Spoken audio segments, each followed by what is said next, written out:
we have this immigration problem, and I don't mean the one that Donald Trump defines as a problem or that others define as a problem on the far right who are reactionary, Minutemen at the border. I'm talking about the reason we have a narrative problem around immigration and the reason we have such vitriol aimed at folks coming across the border. But keep in mind, only one border, right?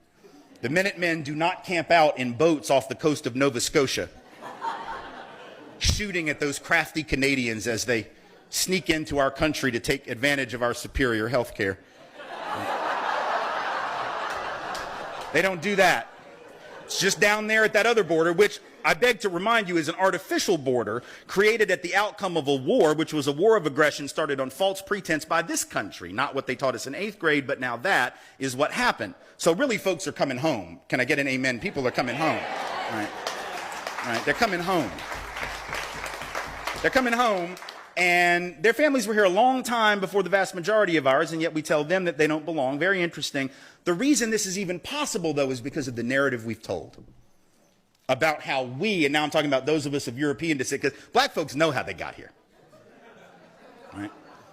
A lot of Asian folk know how they got here. A lot of folks were brought over, particularly Chinese folk, to work the railroads, didn't care how many of them died. Right? Indigenous folks know how they got here. Right? But white folks have told a fiction. Right? White folks' story has basically been this: our people came for liberty and freedom. We came for principles like that. Those people are just coming for stuff. Right? That's what we say in so many words. We came for principles, they're coming for stuff. Let's clear this up. We did not come for liberty and freedom. And I know this because if we had come for liberty and freedom, we would have established liberty and freedom. And I don't just mean with regard to people of color, I mean each other. Like, white folks spent a lot of time in the colonies just trying to figure out who was the bigger witch, right? Like, we just would kill each other. It wasn't like one big happy white family. It was just, you're not a good enough Christian. No, you're not a good enough Christian. No, you're not a good enough Christian. Now I'm going to drown you because you're a warlock. I mean, that was the kind of, like, in a nutshell, that was the colonial experience. So that was not Schoolhouse Rock, right? Yeah, right? So we didn't establish liberty and freedom even vis-a-vis one another. Let's be honest, we came for stuff. We came for stuff like opportunity, stuff like land, stuff like the ability to survive because things weren't working back home. Like, we need to be honest about, like, our people were the losers of Europe.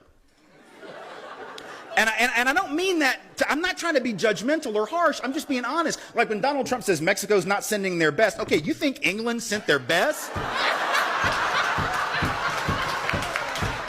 The hell? Like,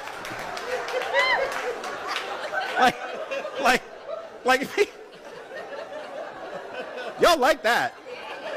Look, the people say, my family came over on the Mayflower. All right, shh.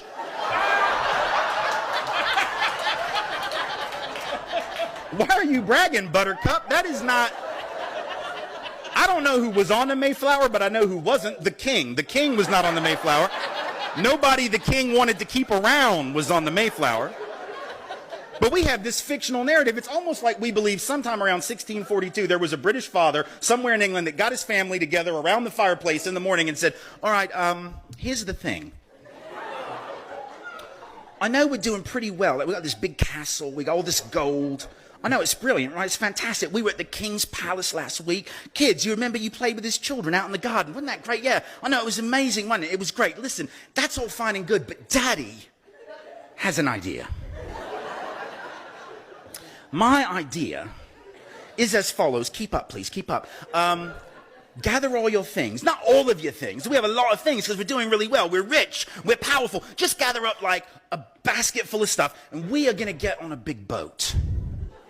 And by that, I mean a rickety old ship. Like, I don't even know if it's seaworthy. Like, it might sink. We might drown, get eaten by sharks, get robbed by pirates, get scurvy, die a horrible, miserable death on the open ocean. However, and this is the important part, it will be an adventure. So what do you say? That didn't happen, right?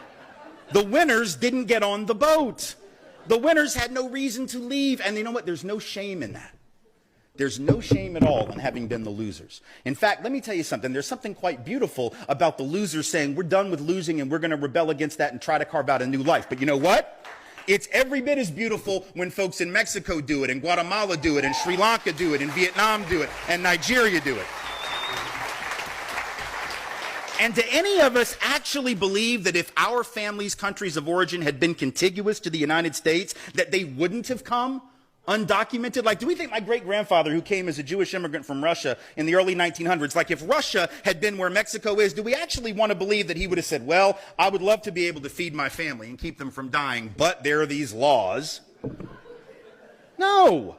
He would have done what he had to do. So this whole thing about documented and undocumented is this artificial narrative too.